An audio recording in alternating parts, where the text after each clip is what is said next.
Why do we break a glass at the end of every Jewish wedding? It comes from a verse in Psalms, even when there is rejoicing, there should be trembling. Even when there is rejoicing, there should be trembling. And the Talmud speaks of two rabbis who at their sons' weddings took an expensive glassware and smashed it because there was too much celebration. A friend of mine, Rabbi Lisa Malik, suggested the opposite should be true as well. When there is trembling, there should also be rejoicing.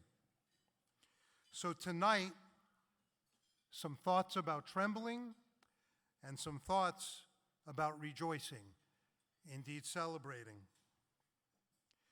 We are at a painful, perhaps dramatic turning point in the history of our people, and we are trembling. World events often occur in moral shades of gray. Not this one. We, along with the rest of the world, have been a witness to pure, unadulterated evil. And if one cannot call this pure evil, then your moral compass is askew. If you talk about occupation, if you talk about issues of resistance, if you talk about it's complicated, your moral compass is missing.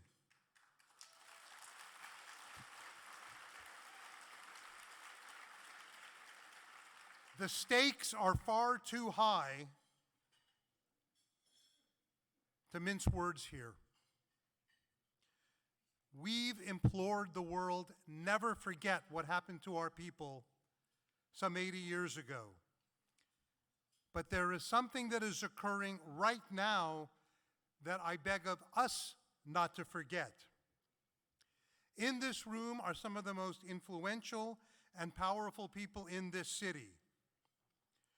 Do not forget those who stood up and defended Hamas, those who blamed Israel.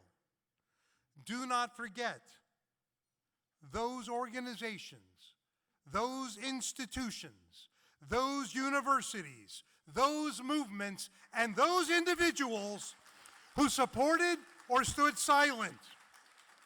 And if they have been the recipient of your generosity, stop your support now.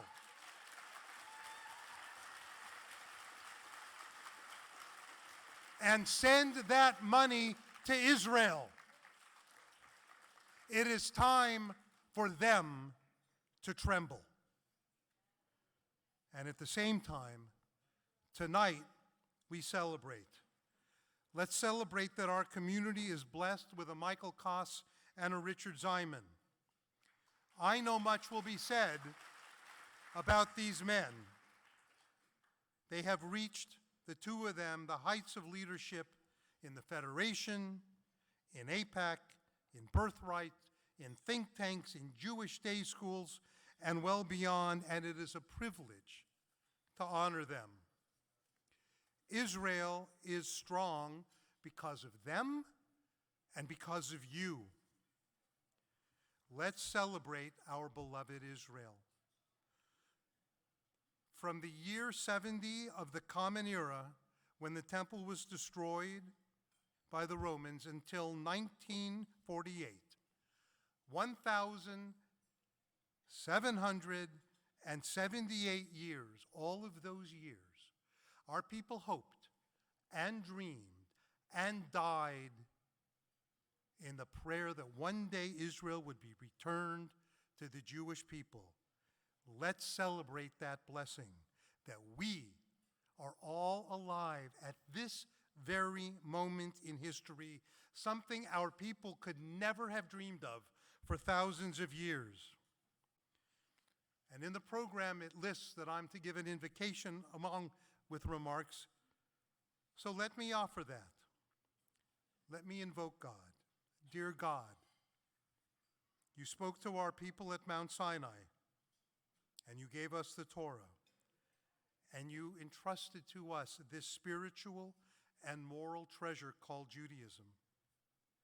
You named us the chosen people, chosen for the task of living a life committed to you and to the mitzvot, to live by the ideals and teachings of the Torah.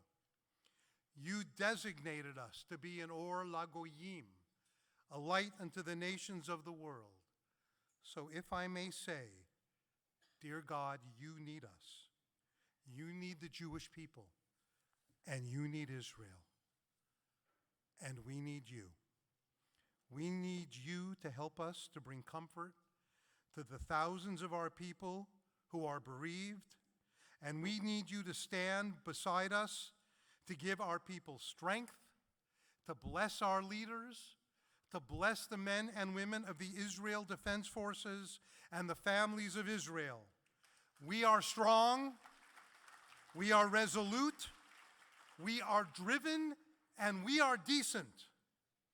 And dear God, with you by our side, the people of Israel will prosper, and with your help, we will celebrate our Judaism and our people for thousands and thousands of years. Am Yisrael Chai.